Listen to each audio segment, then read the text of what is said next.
اچھا، ان کا نام لیا جا رہا ہے کہ یہ سارا گیم پلان جو ہے یہ شہزاد اکبر صاحب شامل ہیں. اب شہزاد اکبر صاحب کیوں شامل ہیں, ان کا کیا ہے؟ نہیں اس گیم پلان میں شہزاد اکبر کا نام لیا جا رہا ہے کہ انہوں نے یہ زلفی بخاری صاحب کے خلاف تیار کی ہے ساری, اور پرائم منسٹر کے کان بھی انہوں نے بھرے ہیں. اچھا, جو استعفے والی بات ہے یہ ان کا فیملی کا فیصلہ تھا, خاندان کا فیصلہ تھا کہ یہ اب زلفی بخاری صاحب کا نام آیا نہیں, اور اس میں انکوائری میں کہیں نہیں ڈالا گیا ہے ان کا نام ڈالا گیا ہے. اس میں نے بہت ساری چیزیں ہیں کیونکہ وقت کم ہوتا ہے اس لیے ہم تفصیل سے بات نہیں, ان کا نام ڈالا گیا ہے. بطور منسٹر تو ظاہر ہے اس طرح لنک نہیں ہے ان کا نام ڈالا گیا, ان کا نام کہیں وہ نہیں ہے اس رپورٹ میں. ایک بات, اچھا آپ کو یاد ہوگا کچھ عرصہ پہلے شہزاد اکبر صاحب کے بھائی اور میاں محمد سمرو کے عزیز جو ہیں ان کا گجر خان پہ ایک زمین پہ پھڑا ہو گیا تھا, ایک فیکٹری پہ, اور ایک بہت خبریں بھی اس میں آئی تھیں. یہ ان کے ایک عزیز ہیں بیرسٹر فہد ملک, جو آپ کو پتہ ہے یہاں شہید ہو گئے تھے, جان باغ ہو گئے تھے ایک فائرنگ کیس میں. ان کی اور زلفی بخاری صاحب کی آپس میں کوئی رشتہ داری بھی ہے, ٹھیک ہے. یہ سارا وہ جو گجر خان کے قریب زمین کا پھڑا ہوا تھا اصل میں پس منظر ایک وہ ہے. دوسرا یہ ہے, میں آپ کو عرض کروں جو کامیابی ہے نا جی, آپ کامیاب ہو رہے ہیں یہ دنیا میں کہیں بھی ہو, چاہے آپ کی کوئی کتنا ہی قریب کیوں نہ ہو, وہ آپ کی کامیابی برداشت نہیں ہوتی. کامیابی بھی ایک بدبو کی طرح ہوتی ہے, جیسے دوسری کی بدبو برداشت نہیں ہو سکتی اسی طرح کامیابی بھی برداشت نہیں ہوتی. زلفی بخاری بہت تیزی سے اوپر جا رہے تھے, پرائم منسٹر ان کی بات سنتے تھے, پرائم منسٹر جو ہیں ان کی مطلب جو وہ چیزیں کہتے تھے وہ کرتے تھے. اور ایک اور جو بات زلفی بخاری میں بڑی زبردست ہے, آپ یقین مانیں کہ یہ ساری باتیں لوگوں نے ان کے بارے میں بتائی. میری زلفی بخاری صاحب سے کبھی ملاقات نہیں ہوئی, ٹھیک ہے, میں اپنی اس میں کبھی نہیں ملا. ایک دفعہ صرف ان کا میرا آمنا سامنا ہوا, میں ministry of housing Tariq Bashir Cheema کو ملاقات کے لیے گیا ہوا تھا, تو طارق بشیر چیمہ اور ہم دونوں جب باہر نکلے منسٹری سے تو آگے سے یہ آ رہے تھے اور وہاں سلام دعا ہوئی اور یہ اوپر چلے گئے. مطلب کبھی میری ان سے کوئی وہ نہیں ہے, لیکن میں نے سارا اس پہ کام کیا ہے کہ یہ آخر زلفی بخاری کا نام آ رہا ہے, اس کے پیچھے کیا ہے, کیا اس میں کوئی انوالومنٹ ہے, کوئی یہ ہے. دوسری بات یہ ہے توقیر شاہ کا نام آ رہا ہے, ٹھیک ہے, اور توقیر شاہ اور زلفی بخاری کی جو فیملی ہے ان کے درمیان تو شاید سپیکنگ ٹرم بھی شاید نہ ہوں. اچھا, کیونکہ یہ جو مقدمات اور دوسرے جائیدادوں کے سلسلے ہوتے ہیں آپس میں, یہ عجیب قانون سازی اور مقدمات ہے, رشتہ داری بھی آپ کو پتہ ہے اس قسم کی صورتحال مقدمات کی میں خود بھی جو ہے ذاتی طور پہ فیس کر رہا ہوں, آپ کو پتہ ہی ہے یہ. تو یہ اس میں وہ جو ہے نا ان کا نام ڈال کے توقیر کا اوپر رکھ کے اور یہ سارا نیچے کر دیا گیا ہے. یہ باقاعدہ ایک پلان کیا گیا ہے, یہ پلان کر کے کوشش کی گئی ہے کہ زلفی بخاری کی وہ جو اوپر کامیابیاں تھیں نا, کامیابی کسی سے برداشت نہیں ہوتی, تو وہ ان کو نیچے کرنے کے لیے یہ ساری باتیں کی گئی. اب انکوائری ہو رہی ہے اور میں سمجھتا ہوں کہ یہ انکوائری اب پرائم منسٹر عمران خان کو چاہیے کہ یہ انکوائری جلدی کریں تاکہ لوگوں کو پتہ چلے کہ اس میں کون انوالو ہے. یہ تو ہوئی وہ بات. اب دوسری بات یہ ہے کہ کیا وہ ہاؤسنگ سوسائٹیاں جو وہاں بن رہی ہیں, کوئی کہیں بھی بن رہی ہیں ہاؤسنگ سوسائٹی, وہ ہاؤسنگ سوسائٹی ہیں جو حکومت سے NOC لیتی ہیں اور زمینیں خریدتی ہیں, لوگوں کو کالونیاں بنا کے دیتے ہیں. اگر یہ روڈ وہاں تک جائے گا تو یہ عوامی فلاح و بہبود کا ایک بڑا منصوبہ ہوگا. میں سمجھتا ہوں حکومت پاکستان کو یہ چاہیے اور خود پرائم منسٹر عمران خان کو یہ چاہیے کہ وہ اس منصوبے کو آگے بڑھائیں. دیکھیں اس میں جو چیزیں ہوئی ہیں ان کا ایکشن ہونا چاہیے, ان کے خلاف سارے معاملات ہونے چاہیے, لیکن یہ نہیں ہے کہ اس منصوبے کو یہ جو لوگوں کی آپس کی لڑائیاں, آپس کی جو کشیدگیاں ہیں ان کو یہ کرایا جائے. اور میں آپ کو ایک عرض کروں کہ یہ ایسے ماضی میں بھی ہوا ہے, بہت سارے پرائم منسٹر جو تھے ان کے جو قریبی ساتھی ہوتے ہیں جو ان کے لیے دن رات کام کر رہے ہوتے ہیں, سب سے پہلے ان سے علیحدہ کیا جاتا ہے, ان کے اختلافات ڈلوائے جاتے ہیں تاکہ پرائم منسٹرشپ کمزور ہو. جب پرائم منسٹرشپ کمزور ہوتی ہے تو پھر پرفارم اس طرح نہیں ہو سکتا جس طرح ہونا چاہیے. پھر ود ان پارٹی بہت سے کینڈیڈیٹس ہوتے ہیں ود ان پارٹی جو اس کرسی پر بیٹھنا چاہتے ہیں. ود ان پارٹی جو لڑائی ہو رہی ہے اس لڑائی کی وجہ سے پارٹی کو بھی نقصان ہوگا, PTI کو بہت نقصان ہوگا اگلے الیکشن میں. اور دوسری بات یہ ہے کہ جو عوامی فلاح و بہبود کے منصوبے ہیں, جو عوامی فلاح و بہبود کے منصوبے ہونے چاہیے وہ رک گئے ہیں.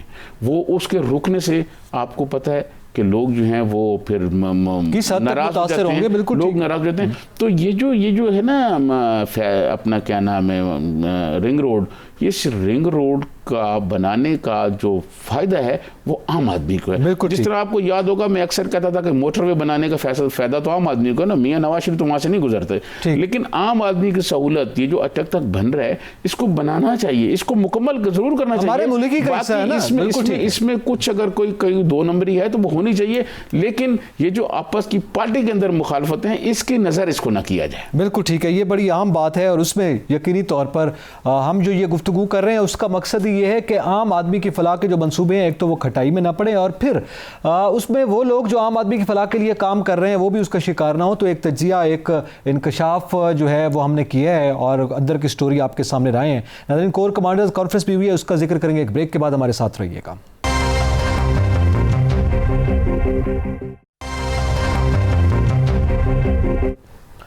Welcome back. ناظرین, ذکر کریں گے کور کمانڈرز کانفرنس کا, لیکن اس سے پہلے گزشتہ سے پیوستہ ایک بات میرے خیال میں سجاد ترین صاحب آپ کر رہے تھے جب ہم ذکر کر رہے تھے رنگ روڈ اسکینڈل کا. اس رنگ روڈ میں جو ہے نا جو چیزیں دیکھنے کی ہیں وہ دب گئی ہیں نیچے. اب اس رنگ روڈ میں ہم مطلب اگلے چند روز میں یا اگلے ہفتے میں آپ کو یہ بتاؤں گا کہ اس رنگ روڈ میں ایک کمپنی تھی زیرک کمپنی. یہ زیرک کمپنی جو ہے یہ ہے NHA کی کمپنی ہے, اور NHA کے چند افسران نے اس کو بنایا. اس میں اویس صاحب ہیں, ایک تبدیل اشرف چیمہ ہیں, ان کا کیا رول تھا اور رنگ روڈ میں اس کمپنی نے کیا کیا, اس کا بھی ذکر کریں. اچھا, کور کمانڈرز کانفرنس ہوئی ہے, اس میں افغان امن عمل کے حوالے سے خاصا ذکر کیا گیا. وہاں پہ کچھ ری گروپنگ ہو رہی ہے افغانستان میں, اس کا بڑا سنجیدگی سے نوٹس لیا گیا.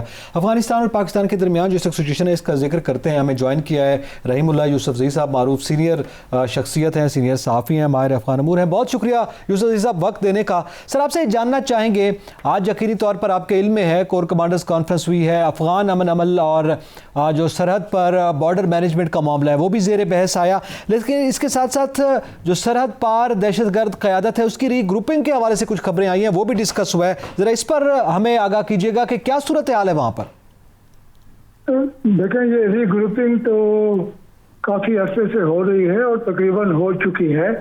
تحریک طالبان پاکستان میں جو دڑے تھے, جو وہاں دڑے بندی ہو گئی تھی, تو وہ واپس اس میں شامل ہو گئے. تقریباً 5 چھوٹی جو جماعتیں تھیں, فیکشن تھے, واپس وہ تحریک طالبان پاکستان میں شامل ہو گئے. اور میرے خیال میں اس طرح پاکستان کی حکومت کہتی ہے ان کو اکٹھا کیا گیا ہے. یہ غیر ملکی قوتیں اور جو انٹیلیجنس کے ادارے ہیں انہوں نے ان کو اکٹھا کیا, کو مزید وسائل دینے کا فیصلہ کیا, لالچ دیا, اور کوشش کی گئی ہے کہ ان کی طاقت میں اضافہ ہو اور یہ مزید پاکستان میں دہشت گردی کی کارروائیاں کر سکے. پاکستان تو اس معاملے میں چوکنا ہے, لیکن یہ ہے کہ یہ جو تنظیمیں ہیں یہاں پہ ان کے سہولت کار بھی ہیں, کوئی علاقہ ان کے قبضے میں نہیں ہے, لیکن یہاں کے ان کے لوگ موجود ہیں اور ان کا آنا جانا بھی ہے افغانستان سے. اور پاکستانی حکام کا یہ بھی کہنا ہے کہ یہ ایک کوشش ہو رہی ہے جو بلوچ علیحدگی پسند ہیں یا باقی تنظیمیں ہیں جو سیکولر ہیں, قوم پرست ہیں, ان کو اور TTP کو اکٹھا کیا جائے تاکہ یہ ایک اتحاد بنائے اور یہ مزید کارروائیاں کریں. تو لیکن یہ ہے کہ افغانستان کی سرزمین پاکستان کے خلاف استعمال ہو رہی ہے. پاکستان نے کئی بار احتجاج بھی کیا ہے. ابھی حالیہ دنوں میں جنرل باجوہ بھی کابل گئے تھے ایک غیر اعلانیہ دورے کے اوپر, اور یہ پاکستان کی تو کوشش ہے کہ افغانستان کی جو موجودہ ایک کمزور حکومت ہے اس سے بھی تعلقات بہتر بنائے جائیں اور امن کے لیے مزید کوشش کی جائے. لیکن ہم نے دیکھا کہ اس کے 1 ہفتے کے بعد اشرف غنی نے اس موقع پہ کہا کہ پاکستان بڑے اخلاص سے کوشش کر رہا ہے کہ افغانستان میں امن قائم ہو جائے, لیکن 1 ہفتے کے بعد انہوں نے پاکستان کے اوپر بڑے سیریس الزامات لگائے اور کہ پاکستان میں افغان طالبان کا ایک پورا نیٹ ورک ہے اور ریاست اس کو سپورٹ کر رہی ہے. رحیم اللہ یوسف زئی صاحب کہ امریکہ کا جو واپسی کا معاہدہ تھا وہ مئی تک تھا، اس میں 3 ماہ کی امریکہ نے توسیع کرا لی ہے۔ جب امریکہ چاہتا ہے طالبان سے اپنی بات منوا لیتا ہے، دوسری طرف پاکستان پر دباؤ ہے کہ جی ان لوگوں کو امن کے لیے آمادہ کریں، امن کے لیے آمادہ کریں، اس میں ہم کیا جائے؟ دیکھیں وہ تو ظاہر ہے امریکہ کی مجبوری ہے کہ وہ افغانستان سے نکل رہا ہے، اور اس بار تو وہ بغیر کسی شرط کے نکلنے والا ہے۔ پہلے تو ٹرمپ نے جو معاہدہ کیا تھا اس میں تو کچھ شرائط تھی، اب تو اس کا بھی ذکر نہیں ہو رہا، اور طالبان ظاہر ہے انتظار کریں گے، ان کو پتہ ہے کہ بالآخر ان کو جانا ہے، تو وہ منتظر بھی ہیں اور وہ کوشش کر رہے ہیں کہ مزید علاقہ اس کے اوپر قبضہ کریں۔ یہ 1 مئی سے جب سے یہ امریکی فوج کی واپسی شروع ہوئی ہے، یہ 4 مہینے میں مکمل ہو گئی، اس سے لے کر اب تک 6 جو ضلع ہیں افغانستان میں اس کے اوپر طالبان نے قبضہ کر لیا ہے، اور کچھ بڑے قصبے اور شہر ان کے محاصرے میں ہیں۔ تو میرے خیال میں یہ جنگ جو ہے اس کی شدت میں اضافہ ہو رہا ہے، امن کی کوششیں کمزور پڑ رہی ہیں، اور یہ استنبول کانفرنس جو ہونی تھی 24 اپریل سے وہ ملتوی کرنی پڑی، اور ابھی کوئی نئی تاریخ نہیں دی گئی۔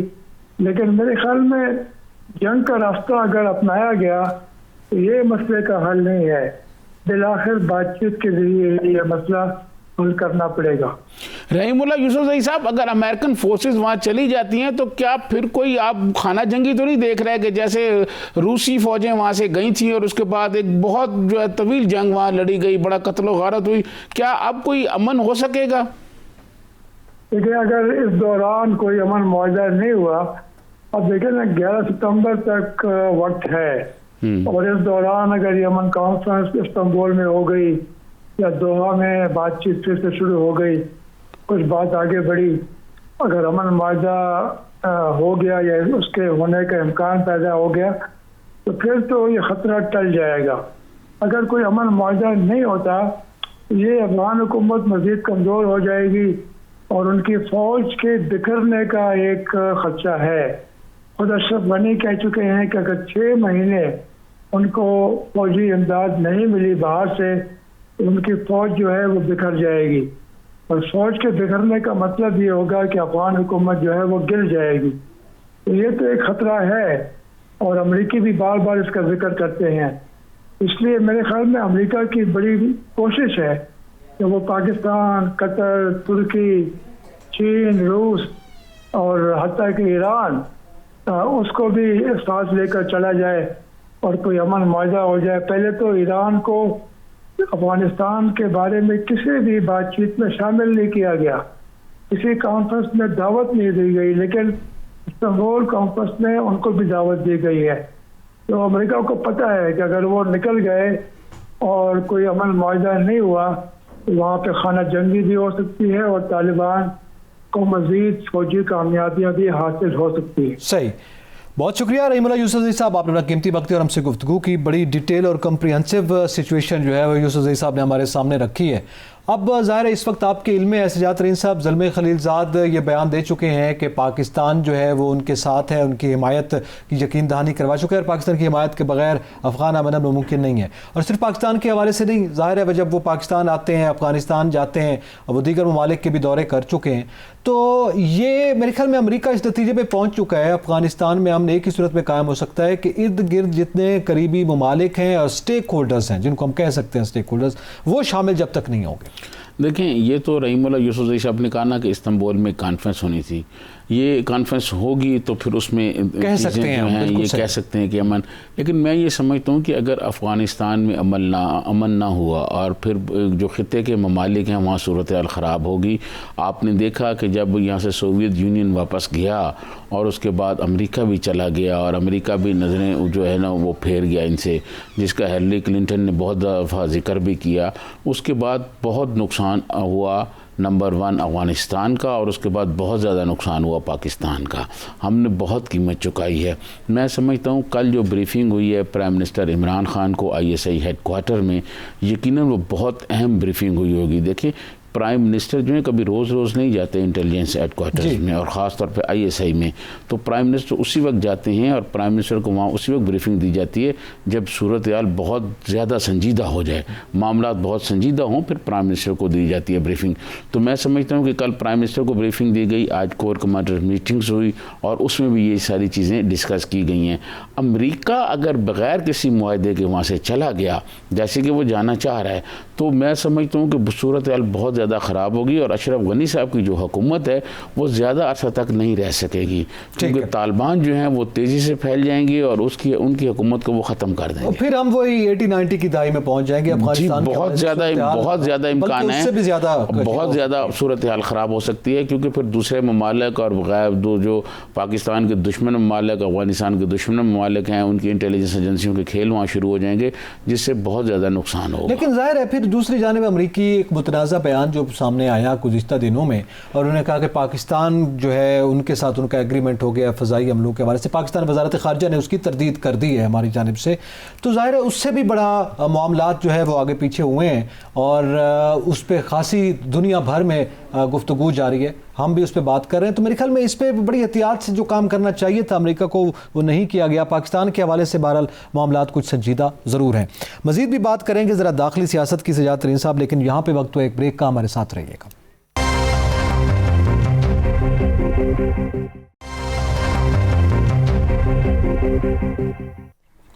Welcome back. ناظرین، ذکر کریں گے کہ پاکستان میں داخلی سیاست میں اور بالخصوص اپوزیشن کی جو سیاست ہے وہ ایک مرتبہ پھر سے بڑی متحرک ہے، اور سچویشن جو ہے PDM کے حوالے سے وہ کیا اس میں تبدیلی رونماتی ہے اس پہ ذکر کرتے ہیں. جاترین صاحب، آپ کے علم میں ہے گزشتہ روز تو پارلیمانی لیڈرز کا ایک عشائیہ تھا، ہم نے ذکر کیا تھا، شہباز شریف صاحب نے دیا. آج جو میٹنگ ہوئی ہے مولانا فضل الرحمان اور شہباز شریف صاحب کی اسلام آباد میں، شہباز شریف صاحب نے پھولوں کا گلدستہ بھی پیش کیا ہے مولانا صاحب کو، اور مولانا صاحب کے سامنے شہباز شریف صاحب نے یہ تجویز رکھی ہے کہ پیپلز پارٹی اور ANP کو کسی طرح سے PDM کے پلیٹ فارم پر واپس لایا جائے. اور آپ کے یہ بھی علم ہے کہ مولانا صاحب نے پھر شرط رکھ دی ہے کہ پیپلز پارٹی اپنی غلطی تسلیم کرے تو اس کے بعد یہ دیکھا جائے گا. کیا صورتحال آپ کو نظر آ رہی ہے؟ PDM بڑی متحرک ہے، شہباز شریف صاحب بڑے متحرک نظر آ رہے ہیں. دیکھیں، میں آپ کو عرض کروں کہ یہ خبریں چلوائی گئی ہیں پیپلز پارٹی جو ہے وہ اپنی غلطی تسلیم کرے. مولانا خود بھی چاہتے ہیں کہ پیپلز پارٹی واپس آئے، اور مولانا کو یہ پتہ ہے کہ پیپلز پارٹی کے بغیر، شہنشاہ مفاہمت آصف علی زرداری کے بغیر معاملات آگے نہیں بڑھ سکیں گے. تو ان کے درمیان جو غلط فہمیاں ہو گئی تھیں، اب اس پر جیسے وہ چودھری شجاعت کہتے ہیں نا، مٹی پاؤ تے کھانا کھاؤ تے آگے چلو، تو یہ جو اس پہ کوشش کر رہے ہیں ایسا کرے. لیکن اب پیپلز پارٹی دوسری طرف یہ دیکھ رہی ہے کہ کیا ہمیں PDM میں آنے سے فائدہ ہے یا PDM سے باہر رہنے میں فائدہ ہے. دیکھیں، میں آپ کو عرض کروں، یہ بات کرنا کہ جی کوئی جمہوریت، آئین کی بالادستی یا عوام کے لیے کوئی بات ہو رہی ہے، یہ ایک ایسا مذاق ہے. عوام کے لیے کون سی بات ہو رہی ہے؟ بجلی اتنی مہنگی ہو گئی ہے، مرغی کا گوشت کتنا مہنگا ہو گیا ہے، غربت ہو گئی ہے، چینی دیکھیں، باقی مسائل دیکھیں. اپوزیشن نے کوئی اس کا حل دیا ہے کہ جناب ہمیں لیں اور ہم یہ اس کا حل دیں گے؟ کیونکہ اپوزیشن کے پاس کوئی نہیں ہے ایسا حل. اپوزیشن والے صرف یہ چاہتے ہیں، وہ کہتے ہیں جی سلیکٹ، وہ خود بھی سلیکٹ ہونا چاہتے ہیں، لائن میں لگے ہوئے ہیں.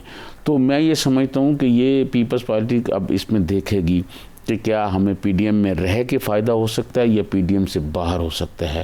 اگر تو پیپلز پارٹی کو یہ فائدہ ہوا کہ وہ PDM کے ساتھ چلے تو پھر پیپلز پارٹی جو کہے گی PDM کی قیادت کو وہ کرنا پڑے گا، اور میرے خیال میں شہباز شریف صاحب شاید اس پر ایگری بھی ہیں.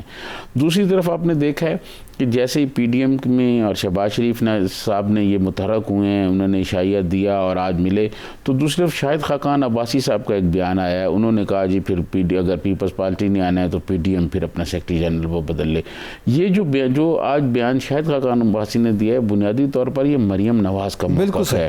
مریم نواز صاحبہ یہ جو ہے نا وہ فاصلے پر ہیں پیپلز پارٹی اور مطلب شہباز شریف صاحب کی انٹری ہے وہ ذرا نمایاں ہو رہے ہیں، اور مریم نواز صاحبہ تھوڑی سی فیڈ ہوئی ہیں، تھوڑی سی وہ ہوئی ہیں. اور دوسرا مریم نواز صاحبہ کا جو ہے وہ پیپلز پارٹی سے مطلب بہت تنقید ہو گئی، کچھ ایشوز پر کافی معاملات آگے بڑھ گئے، اور انہوں نے خود تو یہ بات نہیں کہی لیکن یہ بات جو ہے انہوں نے کہلوا دی ہے شاہد خاقان عباسی سے.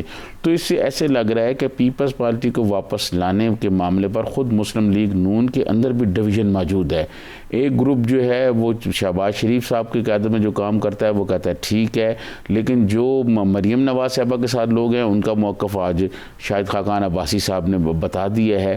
تو یہ مسلم لیگ نون جو ہے یہ خود اپنے لیے ایک مسائل پیدا کرتی جا رہی ہے. لیکن آپ کیا سمجھتے ہیں کہ ظاہر ہے یہ دو بیانیے کی جو ہم ہمیشہ بات کرتے رہے ہیں نون لیگ کے اندر ہیں وہ کسی حد تک موجود تو ہیں، پیپلز پارٹی کس کے ساتھ جا سکتی، کس بیانیے کے ساتھ جا سکتی ہے؟ شہباز شریف صاحب کا بیانیہ ہے میرے خیال میں مفاہمت والے معاملات ہیں. میں آپ کو عرض کروں پیپلز پارٹی کے جو لوگ ہیں وہ بہت جہاندیدہ ہیں، چیزوں کو بہت بہتر طریقے سے دیکھتے ہیں، جانتے ہیں، سینئر لیڈرشپ ان کے پاس موجود ہے. تو وہ یہ سب سے پہلے یہی دیکھیں گے کہ کیا اگر ہم واپس جائیں، بے شک بقول آپ کے کہ وہ مفاہمت کا بیانیہ ہے شہباز شریف کا، تو وہ آگے لے کے چلیں. زرداری صاحب خود شہنشاہ مفاہمت ہیں، لیکن وہ یہ دیکھیں گے کیا کہ یہ کوئی ایسا نہ ہو کہ جو شہنشاہ مفاہمت آصف زرداری صاحب دیکھتے رہیں اور ان کے کندھے کوئی اور استعمال کر کے ان سے زیادہ کوئی مفاہمت کر جائے. کیونکہ شہباز شریف صاحب جو ہیں ان کے اسٹیبلشمنٹ سے ہمیشہ اچھے تعلقات رہے ہیں، اور وہ آپ دیکھ لیں کسی بھی دور میں وہ اتنا زیادہ آگے نہیں جاتے کہ جتنا مطلب وہ کیا جائے. دوسری جانب سے نواز شریف یا مریم نواز جو ہیں وہ مطلب اداروں پہ جس طرح تنقید کرتی ہیں یا اداروں کے لوگوں کے نام لیتے ہیں، شہباز شریف صاحب نے وہ نہیں کیا، وہ خاموشی سے جیل میں بیٹھے رہے. اچھا دوسری جانب حکومت کیا کر رہی ہے؟ حکومت یہ کر رہی ہے کہ شیخ رشید صاحب نے آج کہا جی میں سندھ جا رہا ہوں، اور سندھ جا کے جی وہاں حالات بڑے خراب ہیں، لا اینڈ آرڈر کو میں نے دیکھنا ہے اور دوسرا رینجر سے بات کرنی ہے. دیکھیں بات یہ 18ویں ترمیم کے بعد وفاق کی اب مداخلت صوبوں میں اس طرح نہیں رہی. اگر یہ جائیں گے کوئی بیانات دیں گے تو یہ بھی کوئی پتہ نہیں ہے کہ پیپلز پارٹی کو پھر حکومت اتنا دھکیل دے کہ وہ کہیں جی اچھا بس اب ہمارے پاس بھی اب جو پی ڈی ایم میں رہنے کے علاوہ کوئی آپشن نہیں ہے. صحیح. پھر ہم نے کل بھی ڈسکس کیا تھا، ایک طرف چودھری نے جو ہے یہ شہباز شریف جو ہیں وہ ادھر پیپلز پارٹی کو اور مسلم لیگ نون کو کہہ رہے ہیں کہ جی آپ پی ڈی ایم میں، دوسری طرف چودھری نثار علی خان متحرک ہو گئے ہیں اور وہ حلف اٹھانے جا رہے ہیں، روز ان کا وہ حلف اٹھائیں گے. تو یہ کوئی ایسی چیزیں نہیں ہیں کہ یہ کوئی اتنی سادہ بات نہیں ہے کہ چودھری نثار علی خان اچانک اٹھے اور وہ چلے گئے ہیں. یہ ساری چیزیں آرڈیننس آ رہا تھا نا، جی بظاہر آرڈیننس کا ہی سہارا لیا جائے گا، لیکن چودھری نثار علی خان کی دفعہ آپ انٹری ہونے دیں اسمبلی میں، اس کے بعد آپ دیکھیں چیزیں کیسے بدلتی ہیں. یہ کہیں معاملات طے ہوئے ہیں، کئی چیزیں طے ہو کے یہ آگے کی طرف بڑھ رہے ہیں. آپ کو یاد ہوگا کہ جب پی ڈی ایم موجود تھا تو آصف علی زرداری صاحب نے یہی تجویز دی تھی نا کہ سب سے پہلے ہم پنجاب میں تبدیلی لائیں، اس کے بعد مرکز میں لائیں.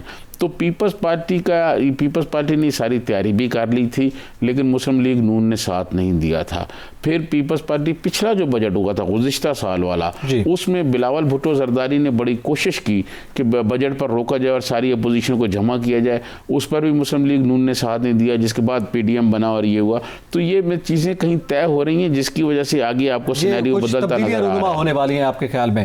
اسی کے ساتھ ہی پروگرام کا وقت جو ہے آج اختتام پذیر ہوا ہے. اعتزاز نقی اور سجاد ترین کو اجازت دیجیے. اللہ حافظ.